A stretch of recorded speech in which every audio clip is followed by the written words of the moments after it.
My name is Dr. Margaret Sterling. I am 68 years old, and for 4 decades I operated as an elite equine orthopedic surgeon.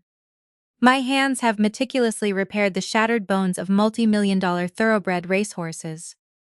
I have operated under grueling stadium lights while absolute fortunes hung in the balance, maintaining an incredibly low heart rate while billionaires sweated outside my surgical theater. I know exactly how to diagnose a systemic infection. I know exactly how to isolate a necrotic tissue, and I know precisely how to ruthlessly cut a parasite out of a healthy body before it permanently destroys the host. I applied this exact same clinical methodology to my own family. And it all began on a freezing Thursday evening, exactly 60 yards from the rusted iron railing of the Blackwood River Bridge, when I watched my son's wife heave a heavy canvas duffel bag into the freezing current. It was dusk in late November. The bitter wind was aggressively stripping the final dead leaves from the oak trees. The hazard lights of my son's black SUV were violently blinking orange against the descending darkness. I was returning from a routine farm call, driving my heavy veterinary truck, when I saw the silhouette. I recognized the vehicle immediately. I recognized her specific entitled posture. Chloe used both of her manicured hands to lift the heavy, dark canvas bag over the iron railing. She did not hesitate. She shoved it into the abyss exactly the way a garbage collector tosses a sack of refuse. The heavy bag hit the freezing water with a sickening flat splash. And then, cutting through the howling wind, a sound drifted up from the icy surface. It was heavily muffled, rhythmic, and incredibly weak. It was a desperate sound. It was alive. My analytical mind immediately suspended absolutely all emotion. I did not scream. I did not confront her. I slammed my heavy truck into park, grabbed my emergency surgical trauma kit, and sprinted violently down the steep, jagged riverbank. Mud and freezing rain aggressively tore at my clothes. By the time I hit the freezing water, the black SUV was already speeding away. I plunged into the brutal current. The freezing water slammed into my chest, instantly stealing the breath from my lungs. The heavy bag was rapidly sinking, completely waterlogged, being violently swept downstream toward the jagged rocks. I grabbed the heavy nylon strap. I desperately dragged the freezing mass onto the muddy bank. My hands, heavily trained for surgical precision, violently ripped at the jammed metal zipper. The brutal smell hit me first, the harsh copper tang of freezing river water, the stench of wet canvas, and underneath it the undeniable raw scent of fresh amniotic fluid and desperate life. Inside the heavy bag were 3 newborn puppies. They were tightly sealed inside commercial plastic trash bags, desperately gasping for oxygen in the freezing dark. They were Belgian Malinois. They were less than 48 hours old. One was completely still. 2 were producing the horrific, weak whimpering I had heard from the bridge. I instantly dropped to my knees in the freezing mud. 40 years of trauma surgery aggressively took over.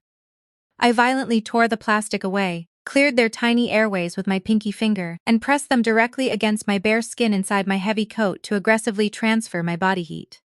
I rhythmically compressed the chest of the still one until a violent cough expelled freezing river water onto my collarbone.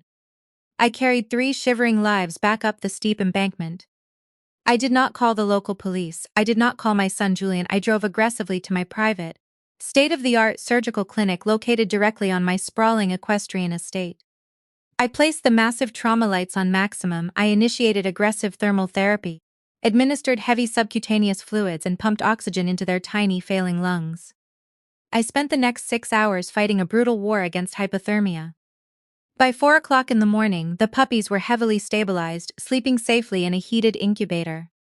I sat entirely alone in my massive surgical suite, my clothes completely soaked in mud and freezing water. I looked at their distinctive dark mahogany fur and their black masks. They were purebred Belgian Malinois, the exact same highly prized elite bloodline as my beloved retired search and rescue dog, Titan. Titan had mysteriously vanished from my secure estate exactly 7 months ago. Chloe, my daughter-in-law, had been the absolute last person to see him. She had confidently told me he simply jumped the high fence and ran away.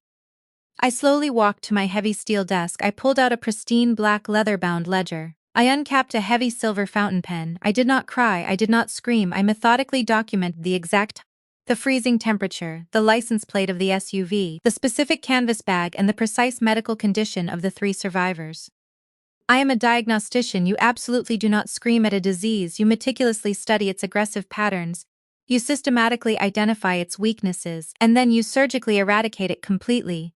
I was about to dissect my daughter-in-law's entire life, and I was going to execute it with terrifying precision.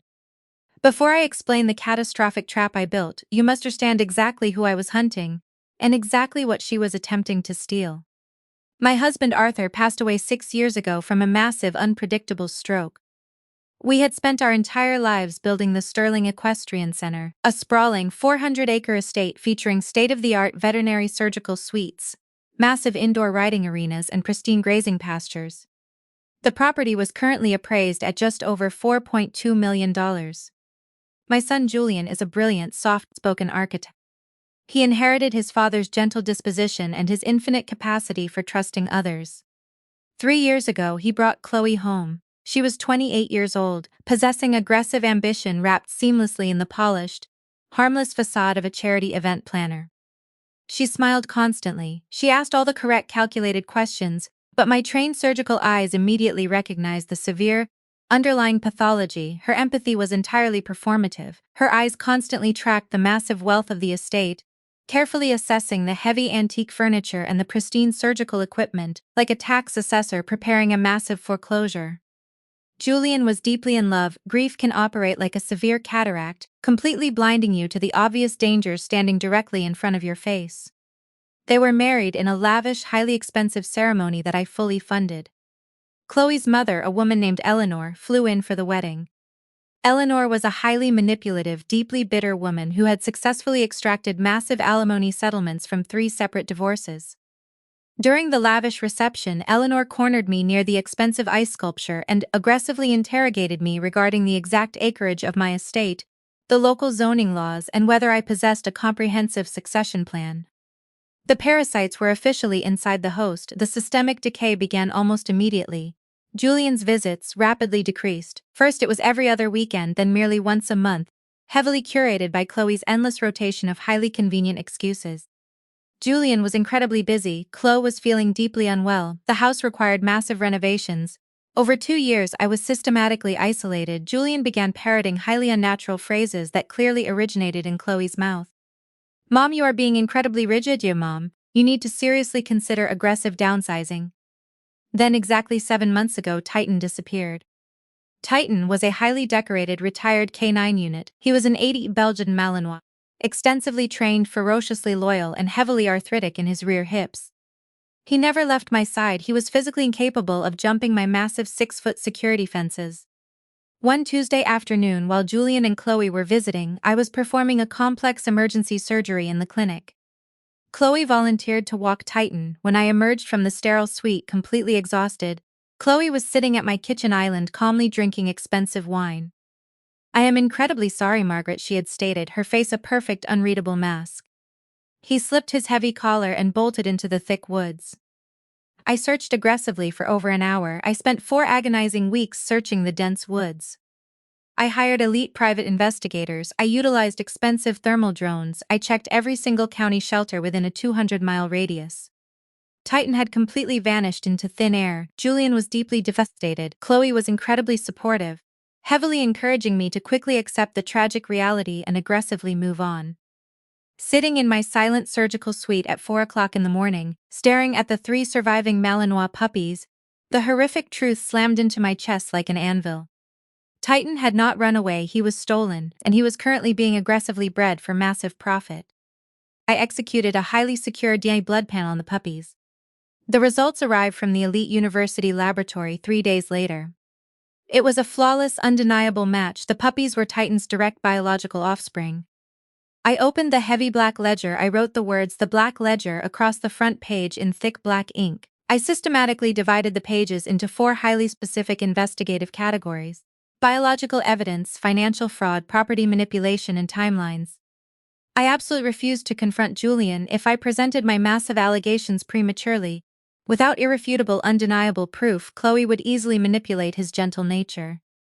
She would aggressively play the desperate victim. She would completely destroy the critical evidence. The golden rule of major surgery is simple: you never make the initial incision until you have completely mapped the entire vascular system.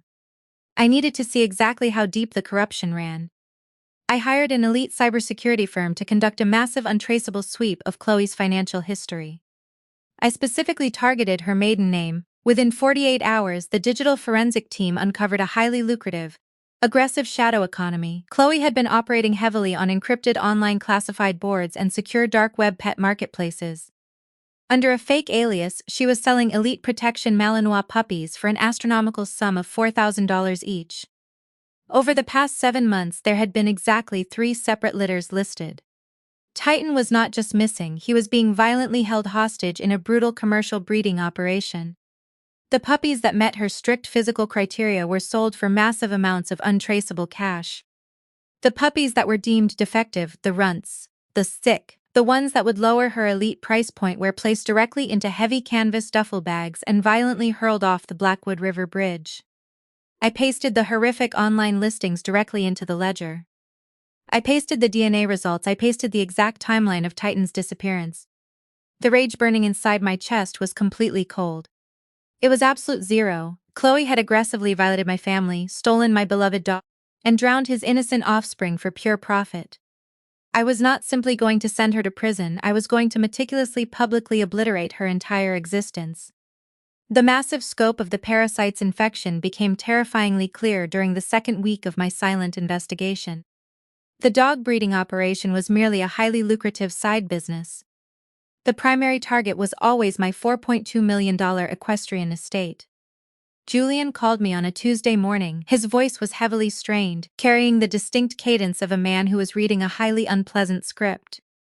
"Mom," he started hesitantly, "Chloe's cousin Vanessa is a senior commercial real estate appraiser.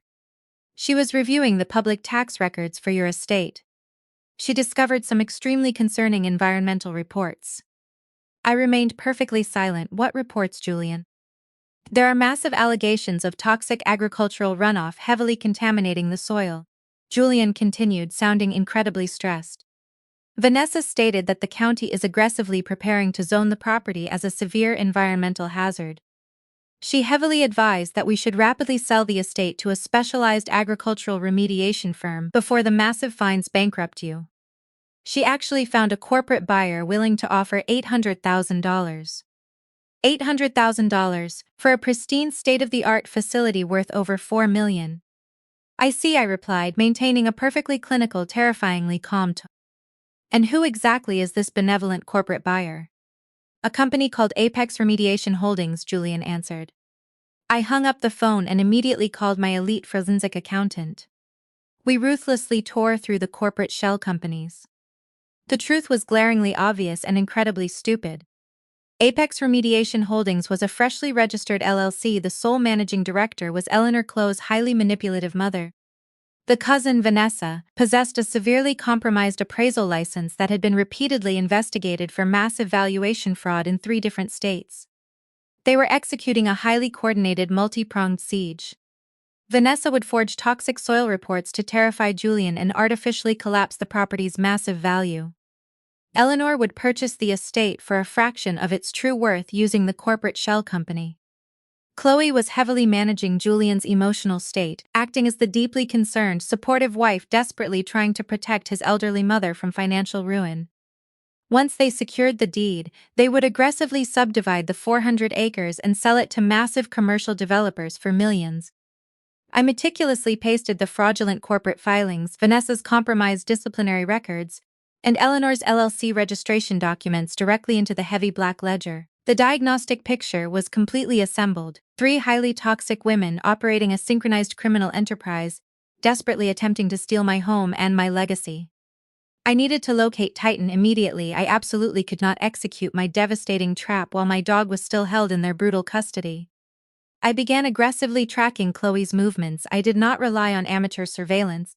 I quietly hired a retired federal tracking specialist.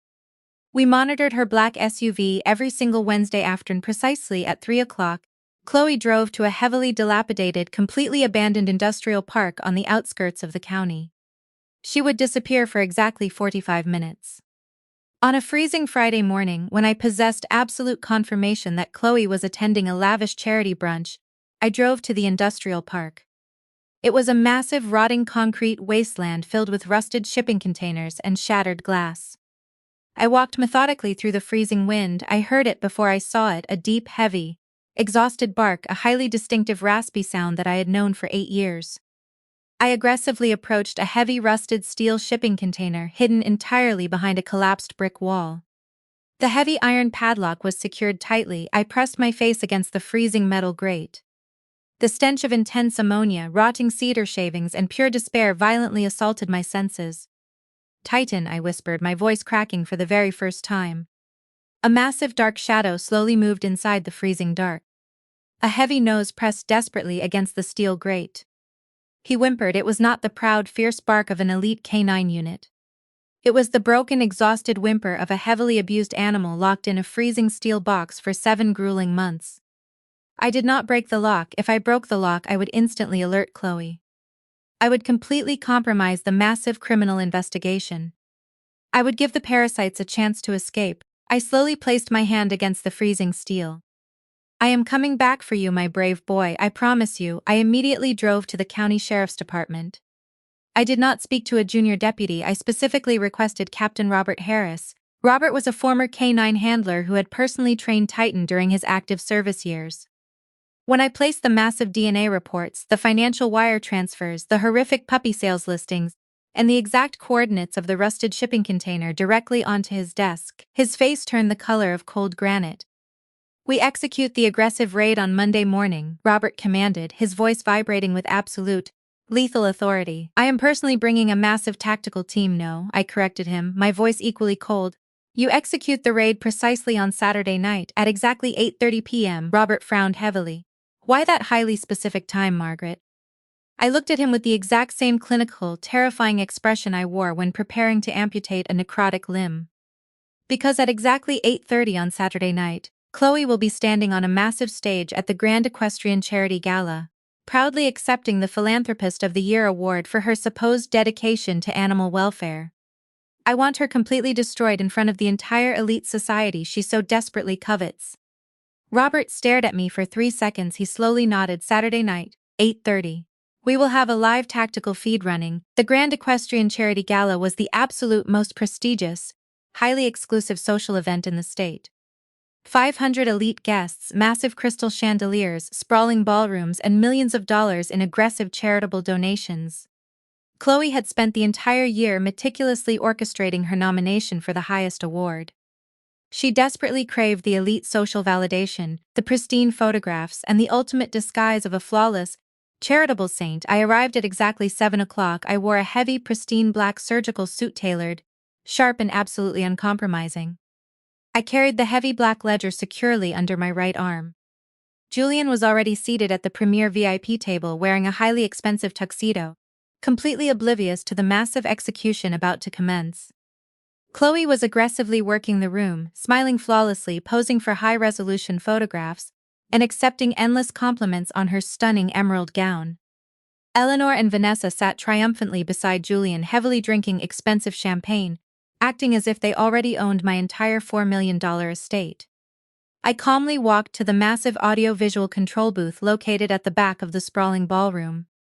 The chief technician was a man named David. I had personally saved his beloved horse's life 3 years ago through a grueling 10-hour emergency surgery. I handed David an encrypted titanium flash drive. "When I step onto that stage," I commanded quietly, "you will immediately kill the main ballroom lights.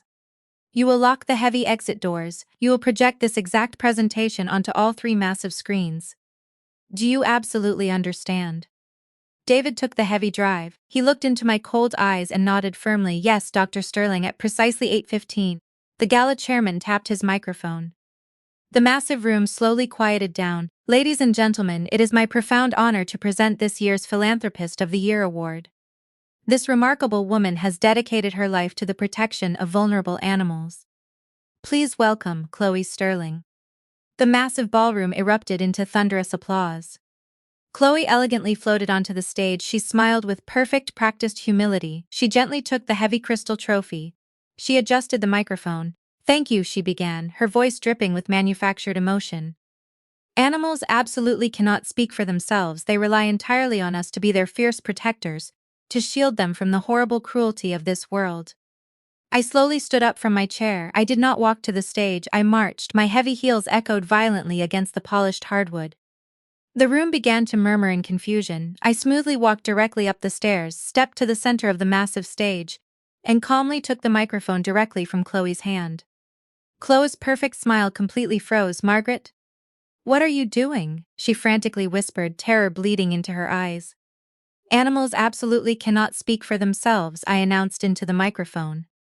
My voice boomed through the massive ballroom, cold, clinical, and absolutely terrifying.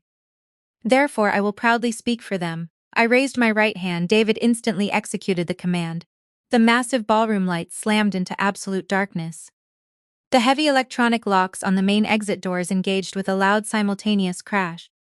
The three massive projection screens spanning the back wall violently flared to life. The very first image was a massive, high-definition photograph of the three freezing, desperate Malinois puppies lying on my steel surgical table, completely wrapped in trauma blankets. The audience gasped in absolute horror. 6 weeks ago, I stated, my voice echoing relentlessly, I personally witnessed my daughter-in-law, Chloe Sterling, violently hurl a heavy canvas duffel bag off the Blackwood River Bridge into freezing water. Inside were three newborn Malinois puppies. She sealed them in plastic trash bags to ensure they would slowly drown. "She is entirely insane," Chloe screamed hysterically, aggressively grabbing at the microphone. "Turn those screens off immediately." I shoved her back with a violent structural force that only an orthopedic surgeon possesses. She stumbled backward in her expensive gown. "Slide 2, I commanded. The screens instantly flashed to the massive DNA laboratory report. "These puppies are the irrefutable biological offspring of my highly decorated search and rescue dog, Titan, the exact same dog Chloe claimed had run away 7 months ago. He did not run away, he was violently stolen." I systematically opened the heavy black ledger and placed it flat on the podium. Slide 3. The screens aggressively shifted to the dark web financial ledgers, the encrypted classified listings, and the massive wire transfers. For 7 grueling months, Chloe has been operating a highly illegal, brutal commercial breeding operation. She sold Titan's elite offspring for $4,000 a puppy utilizing a fake alias. The puppies that did not meet her strict aesthetic standards were deemed defective and violently disposed of in the freezing river. The ballroom was completely silent. It was a terrifying, suffocating silence. Julian sat frozen at the VIP table, his face draining of all color. Eleanor and Vanessa violently stood up, aggressively scanning the locked exit doors like trapped rats.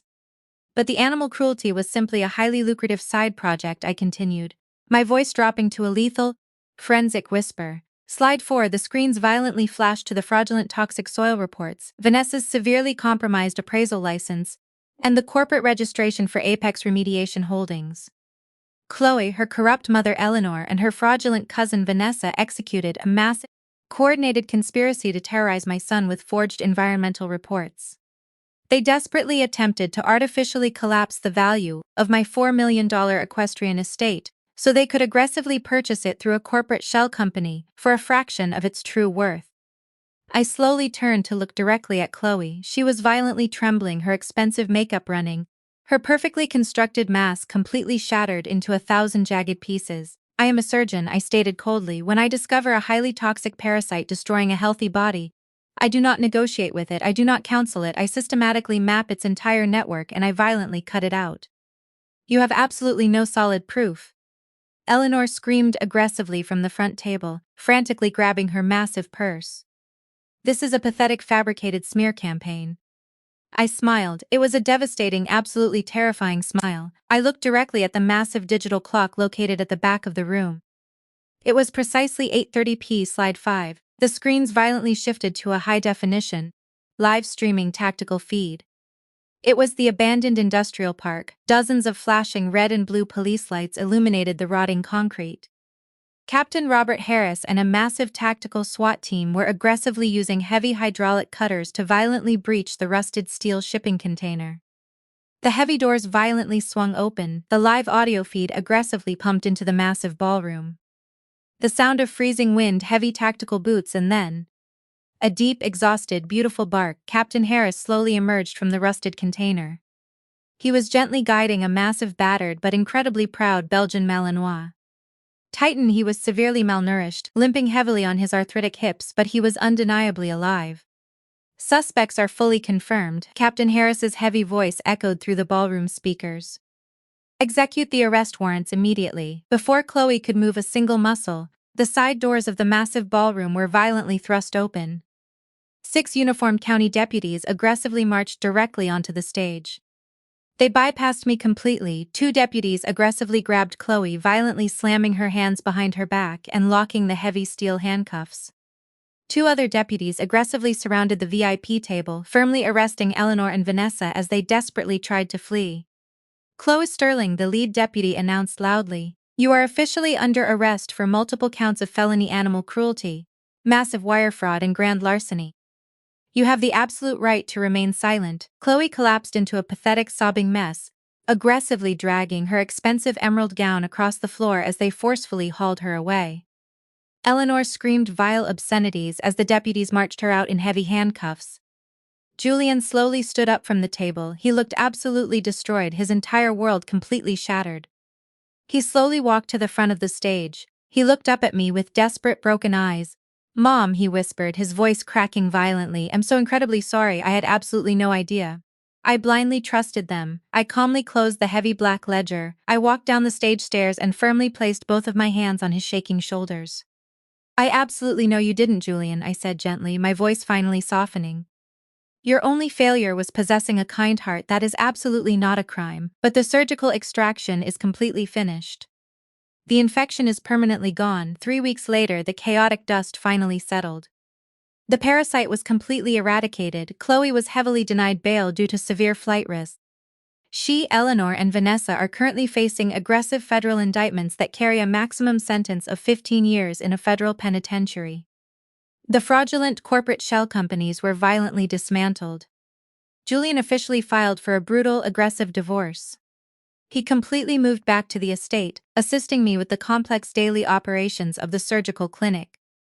In Titan, he sleeps securely on the massive rug in front of the roaring fireplace. He is gaining heavy muscle mass every single day. The 3 puppies, now named Justice, Vengeance, and Karma, violently terrorize my immaculate living room, chewing aggressively on expensive leather boots and completely ignoring my stern commands. If you are currently trapped by a toxic, manipulative predator who falsely believes your silence is a sign of weakness, I want you to remember this exact surgical rule. Panic is sloppy, but patience is absolutely lethal. Do not confront them early, do not warn them, meticulously document absolutely everything in a heavy ledger, securely lock the exits, and absolutely destroy their entire world on a live stage. Because when the parasite is finally exposed to the blinding surgical lights, it has absolutely nowhere left to hide. Appendix A, the interrogation transcripts. Chloe Sterling, to fully comprehend the absolute depth of the criminal pathology I dismantled, you must review the official law enforcement interrogation transcripts. I procured these highly confidential documents directly from Captain Robert Harris exactly 3 weeks following the gala raid. They are a brilliant, devastating testament to exactly what happens when a highly manipulative predator is violently stripped of their meticulously constructed disguise. The ensuing panic is incredibly telling. The following transcript represents the official initial interrogation of Chloe Sterling. The interrogation occurred precisely at 11:45 p. Exactly 3 hours after she was aggressively hauled off the charity gala stage in heavy steel handcuffs. The interrogating officer was lead detective Michael Thorne, a highly experienced, deeply cynical investigator who possesses absolutely zero tolerance for fake tears. Stott Reckering. Detective Thorne, please clearly state your full legal name for the official audio recording. Crying loudly, Chloe Elizabeth Sterling. Please, you absolutely have to listen to me. This is a massive, horrific misunderstanding. My mother-in-law is completely insane. She orchestrated this entire theatrical nightmare simply because she fiercely despises me. She is a highly controlling, vindictive woman. Detective Thorne, I strongly advise you to compose yourself. The aggressive theatrical performance on the stage was entirely her doing, yes. But the heavily documented evidence she handed directly to the federal authorities is undeniably real. We are officially charging you with 4 counts of felony animal cruelty, massive wire fraud, and grand larceny. Sniffling, I have absolutely no idea what you are aggressively talking about. I run charitable events, I raise massive amounts of money for animal shelters. I would never ever hurt an innocent dog. Detective Thorne, dropping a heavy file onto the metal table. This is the official lease agreement for storage unit number 42 at the abandoned industrial park. Your specific signature is inked on the bottom line. The monthly payments were aggressively wired from a secure account registered strictly in your maiden name. See Sterling, that signature is completely forged. Margaret obviously forged it to aggressively frame me. She has massive amounts of money, she could easily hire someone to forge my signature. Detective Thorne, Mrs. Sterling, we pulled the highly secure security footage from the industrial park's main gate. We have you aggressively driving your black SUV into the facility precisely every Wednesday afternoon at 3 o'clock for the past 7 months.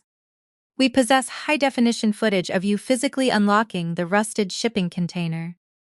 Seklo Sterling, the crying abruptly stops Detective Thorne. Furthermore, we aggressively subpoenaed the dark web financial ledgers that your mother-in-law provided. You sold 24 purebred Malinois puppies over 7 months. You aggressively utilized a highly encrypted cryptocurrency wallet. However, you incredibly stupidly transferred those funds directly into your personal checking account to purchase designer clothing and expensive vacations. Sterling, voice completely dropping the fake emotional register, becoming remarkably flat and incredibly cold. Julian gave me absolutely zero access to the primary estate funds. His mother heavily controls every single dime. I desperately needed independent financial security.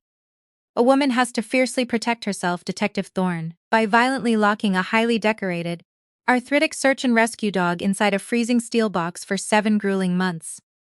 That stupid dog was a massive goldmine. People will pay absolutely absurd amounts of money for elite protection genetics. It was simply basic supply and demand. The dog was perfectly fine. I fed him premium kibble every single Wednesday. Detective Thorne, and the 3 newborn puppies that you violently hurled off the Blackwood River Bridge inside a heavily weighted canvas duffel bag? Shea Churling scoffing, they were completely defective. One had a severely deformed rear leg, another possessed highly irregular coat markings. You absolutely cannot sell defective inventory at premium prices. It severely damages the brand's elite reputation. I simply executed a standard culling procedure. Agricultural farmers do it constantly, Detective Thorne. You aggressively sealed them in plastic trash bags to ensure they would slowly drown in freezing water. Fex Sterling. It was highly efficient, Detective Thorne. Leaning heavily forward, disgust radiating from his voice. You truly are a profoundly sociopathic individual. Mrs. Sterling, but your highly lucrative illegal breeding operation is merely the secondary charge. We need to actively discuss Apex Remediation Holding. Sol Sterling, I strongly demand to speak with my attorney immediately. I am absolutely not answering another question, Detective Thorne. Your highly expensive defense attorney is currently stuck outside attempting to navigate the massive media circus that your mother-in-law expertly arranged. You can sit silently if you prefer. I will simply read the massive wire fraud charges onto the official record. And recurring excerpt reading that specific transcript was deeply satisfying. The exact moment her fake charitable mask completely evaporated and the cold calculating parasite emerged was precisely what I had initially diagnosed 3 years ago. She absolutely did not view Titan as a living, breathing creature. She viewed him strictly as a biological ATM. She viewed Julian strictly as an incredibly naive stepping stone. And she viewed my massive equestrian estate strictly as a highly lucrative corporate acquisition. But Chloe was merely the operational arm of the parasite. To truly understand the deeply rooted infection, you must examine the architect. You must examine Eleanor, Appendix B, the interrogation transcripts. Eleanor and Vanessa. This absolute most critical rule of major orthopedic surgery is to aggressively trace the severe infection directly to its origin point. If you merely cut away the visible necrotic tissue but leave the deeply embedded root, the highly toxic infection will inevitably return, significantly stronger and far more devastating. Chloe was the visible aggressive necrosis. Eleanor was the deeply embedded highly toxic root. Eleanor's official interrogation occurred precisely at 1:15 a.m. The interrogating officer was Captain Robert Harris himself. Robert possesses a highly intimidating physical presence and a severely blunt, uncompromising investigative style. He absolutely despises white-collar criminals who arrogantly believe their wealth exempts them from severe consequences. Start recurring, Captain Harris. Eleanor Vance, let us aggressively bypass the standard theatrical denials. We officially have you dead to rights on massive conspiracy to commit wire fraud, grand larceny, and severe racketeering. Eleanor, speaking with extreme arrogant condescension, I am a highly respected member of society. I sit on 3 massive philanthropic boards. You are a severely underpaid county sheriff who clearly does not understand complex commercial real estate acquisitions. When my elite attorneys arrive, they will have your pathetic badge permanently revoked. Captain Harris, that is a highly fascinating threat, Eleanor. Unfortunately, your elite attorneys are currently deeply panicked because the federal government just froze absolutely all of your highly lucrative corporate bank accounts.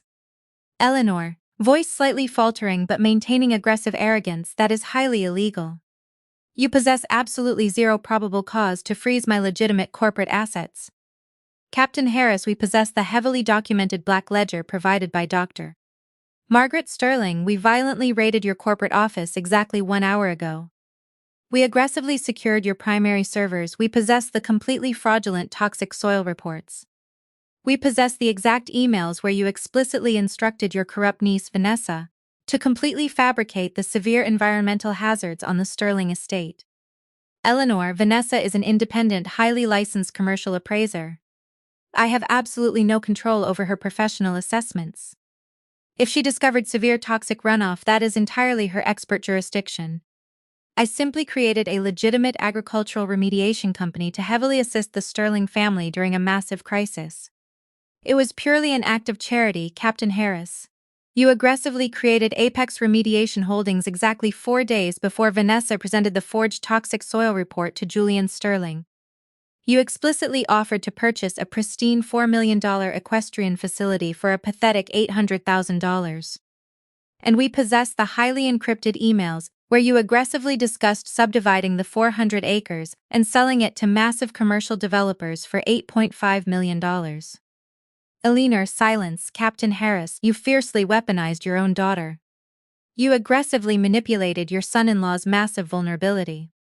You attempted to financially destroy an elderly widow simply to pad your massive blood-soaked bank accounts. Eleanor, leaning violently forward, dropping the polished societal mask completely. Do you possess any idea how incredibly naive that wealthy family is? Julian is a pathetic, weak-minded child who desperately wants everybody to be inherently good. Margaret is an arrogant, isolated old woman who cares significantly more about her stupid horses than human beings. Massive wealth heavily belongs to those who possess the ruthless aggression to aggressively seize it. They were incredibly weak. I simply capitalized on massive structural weakness. It is basic capitalism, Captain Harris. It is massive textbook federal wire. And you are going to spend the final remaining decade of your miserable life rotting in a highly secure federal penitentiary. And recurring excerpt Eleanor's profound, arrogant confession perfectly aligned with my initial surgical diagnosis. The parasite fundamentally does not experience remorse. The parasite merely experiences severe, aggressive anger when the host violently rejects the invasion. Eleanor believed she was an apex predator operating in a highly lucrative commercial jungle. She completely failed to realize that she had aggressively walked directly into a massive, heavily fortified surgical theater controlled entirely by an absolute master. The final crucial transcript involves Vanessa. Vanessa was the highly corrupt cousin, the severely compromised real estate appraiser who provided the fraudulent documentation that Eleanor desperately needed to execute the massive scam.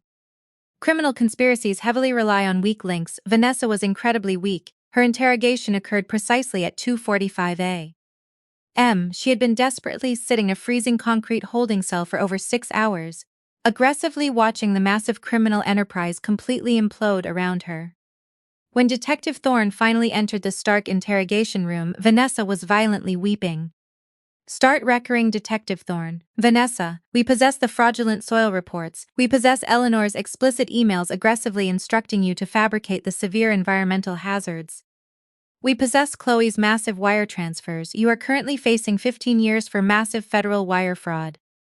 Vanessa, sobbing violently, please, I will completely cooperate. I will testify aggressively against both of them. Eleanor entirely forced me to do it. She is a terrifying, highly manipulative woman. She heavily threatened to completely destroy my appraisal license if I absolutely refused to forge the documents. Detective Thorne, you previously forged massive commercial appraisals for Eleanor exactly 3 times in the past 4 years. You actively participated in severely defrauding 3 separate families out of millions of dollars. You were absolutely not a terrified victim, you were a highly compensated aggressive accomplice. Vanessa, I desperately needed the massive payments. I possess severe crippling gambling debts. Eleanor completely promised me a massive $200,000 kickback the exact second the Sterling estate officially closed. She heavily assured me that Julian was completely oblivious, and that Margaret was a senile old woman who would violently panic the exact second she saw the terrifying environmental fines. Detective Thorne, Margaret Sterling is absolutely not a senile old woman. She is a highly elite, terrifyingly patient orthopedic surgeon who meticulously built a massive, inescapable trap while you heavily believed you were completely outsmarting her. Vanessa, crying hysterically, please. I will completely plead guilty to significantly lesser charges. I will hand you absolutely everything. Eleanor maintains highly secretive, massively illegal offshore accounts. I possess the exact account numbers. Just please do absolutely not send me to federal prison. And recurring excerpt, the complete massive collapse of a highly coordinated criminal enterprise is incredibly satisfying to brutally dissect. It perfectly mirrors the exact moment a severe complex bone fracture is finally heavily stabilized with thick titanium plates and heavy surgical screws. The chaotic violent instability is completely eradicated, replaced entirely by cold, permanent, unyielding structure.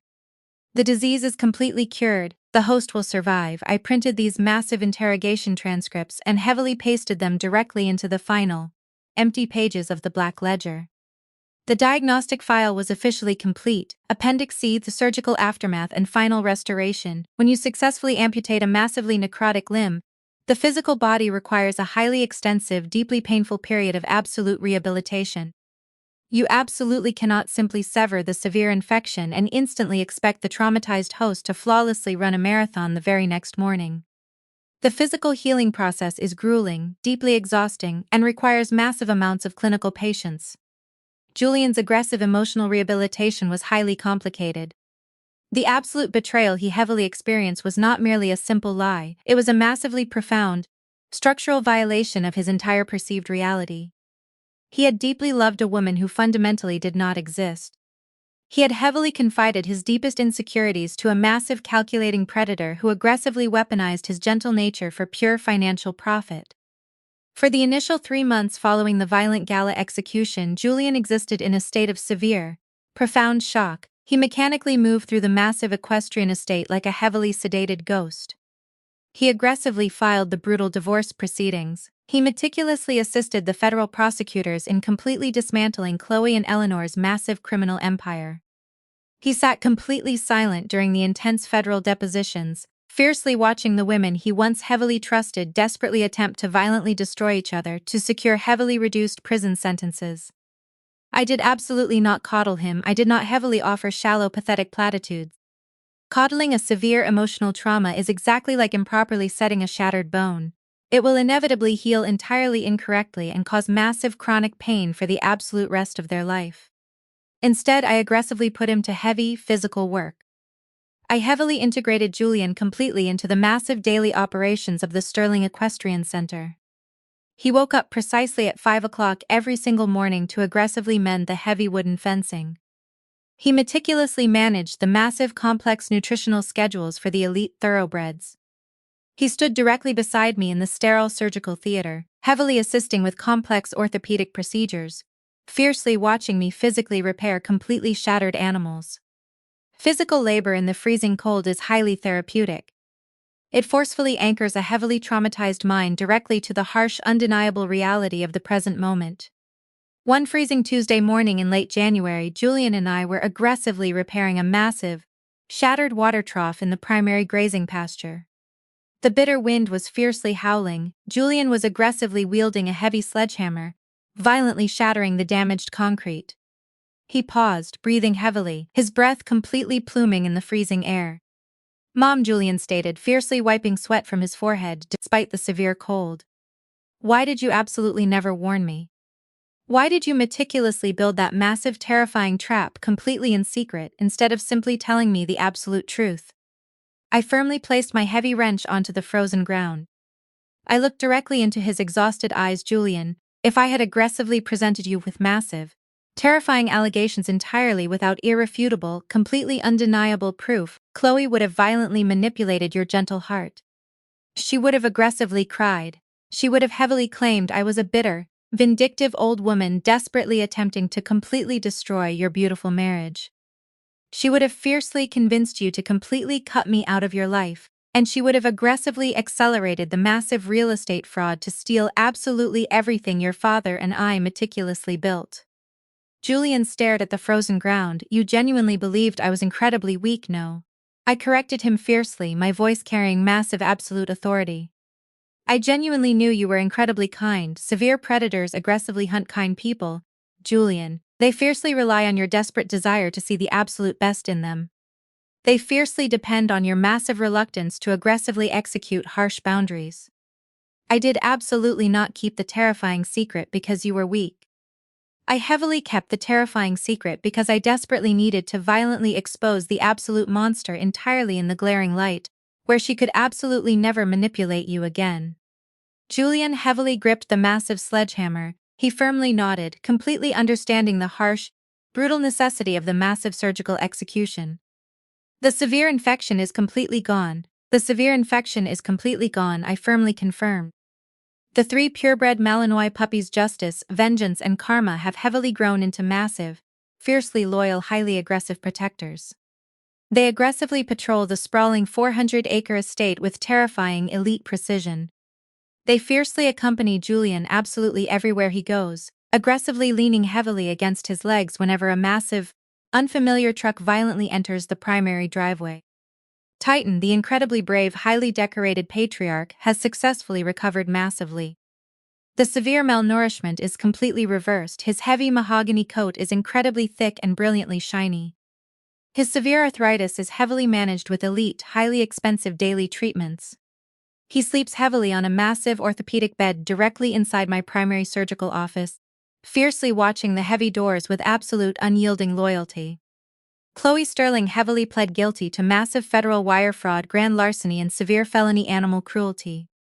The aggressive plea deal was heavily structured to completely avoid a massive, highly public trial that would have fiercely humiliated her far beyond the catastrophic charity gala. She was aggressively sentenced to 9 grueling years in a highly secure federal penitentiary, completely stripped of absolutely all her massive fraudulent assets. Eleanor desperately attempted to aggressively fight the massive federal charges in court. Her elite attorneys fiercely tried to heavily paint her as a highly naive, completely innocent grandmother who was violently manipulated by her corrupt daughter. The federal jury aggressively convicted her in less than 4 hours. She was heavily sentenced to 14 years in federal prison. The massive, fraudulent corporate shell companies were violently liquidated, and the heavily stolen funds were aggressively returned to the highly traumatized families she had previously defrauded. Vanessa heavily cooperated with the federal authorities, aggressively providing massive amounts of highly classified offshore banking information. She was aggressively sentenced to 4 years in federal prison and permanently stripped of her commercial appraisal license. The pristine black leather-bound ledger sits securely inside my heavy fireproof floor safe. It is an absolute, deeply profound reminder of the exact terrifying lengths a fierce, deeply clinical mother will aggressively go to permanently protect her family from a massive, highly toxic parasite. I heavily retired from elite orthopedic surgery last month. I successfully transferred the massive, highly lucrative veterinary clinic to a brilliant, deeply compassionate younger surgeon who fiercely shares my absolute dedication to the incredible animals. I now fiercely spend my quiet days heavily managing the sprawling equestrian estate, aggressively riding the beautiful trails, and fiercely watching Julian slowly, beautifully rebuild a highly authentic, deeply genuine life completely free from aggressive manipulation. If you are fiercely navigating a deeply toxic, highly manipulative situation, absolutely never forget the fierce, surgical truth. Severe manipulation heavily relies entirely on your massive silence, your fierce confusion, and your absolute fear of aggressive confrontation. Do absolutely not give the severe predator the massive satisfaction of a chaotic, highly emotional fight. Instead, become absolutely terrifyingly cold, fiercely compile your massive, undeniable evidence. Systematically map the massive toxic infection, meticulously secure all the heavy exits, and when the absolute perfect, highly public moment finally arrives, aggressively cut the massive parasite out completely. Because absolutely nothing heals faster or stronger than a fiercely protected, completely purified life.